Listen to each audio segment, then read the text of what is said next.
जय जन सांग मैंने गणेश पूजा बुलाबुला आउ एक ब्लॉग को आपको स्वागत करुच्ची। ये हूँ भुवनेश्वर सिजुआ एम्स पाखे सिजुआ गाँव में देखो ये सुंदर है गणेशंकर मूर्ति बा सुंदर है गेट देखो अति सुंदर मनोरम हो जहाँकि रामायण थीम रे एत सुंदर डेकोरेट बोधे मो जान शहीद क्लब पर ये सब बेस्ट हो छड़ा आए भी भितर एत डेकोरेट देखने मो पाखापाखि 50 रु अधिक मेढ़ बुली सारे कि एत सुंदर डेकोरेट देखने देखो भितर पूरा रामायण थीम हो पूरा गुंफा हो सहित पूरा जो जानवर अच्छा बाघ अच्छा मयूर तर भयस भी शुभ बहुत बढ़िया है। आउ मात्र 2 दिन कि 3 दिन जगह पूजा रहा तो आपण मैंने जातु ये जगह बुलतु सिजुआर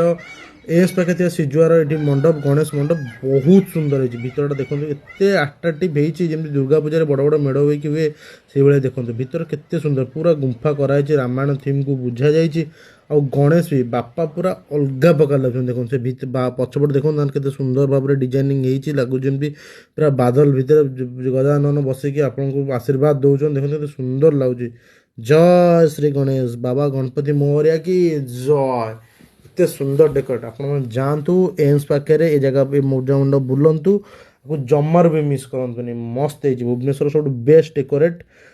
शहीद क्लब आउ ये दुईटा एक तापर आम आसी पहुँचलु ओल्ड टाउन देखो ये हूँ भीमटांगी गणेश मंदिर गणेश पेंडाल देखो भीमटांगी केमती गणेश तापर आम आस जम्बेश्वर पाटणा जम्बेश्वर पाटणा देखो के सुंदर है गणेश देखु परकण साई ये हूँ प्रथम पितल तैयारी मेढ़ देखु गणेश मेढ़ देखो पितल प्रायतः बजेटार 3 लाख टका बोली शुणापी पाई तो 3 लाख टका खर्च सुंदर छोट मूर्ति और पूरा पितलर मेढ़ देखो बहुत क्यूट होमें आसी पहुँचलु बापूजी नगर मोस्ट भाइराल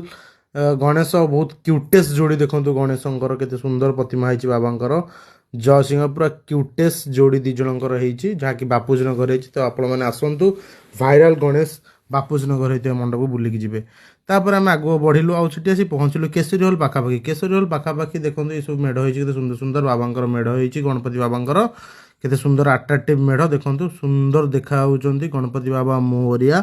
ये सबू मेढ़ 3टी जाक मेढ़ केसरी हल पछपट लाइन ही तापर आम आगे बढ़िलु एमएल कॉलोनी ये बहुत सुंदर पैशन क्लब आप अलरेडी देखिथे कि ये देखो पूरा प्लास्टिक बोतल रे तोरण तैयारी होती पूरा डेकोरेट हो देखो भितर सब आड़े प्लास्टिक रो काम होती गणपति बाबा भी बहुत फिनिशिंग बहुत भल और बड़ पूरा देखिले लगुच किसी अलग प्रकार जय।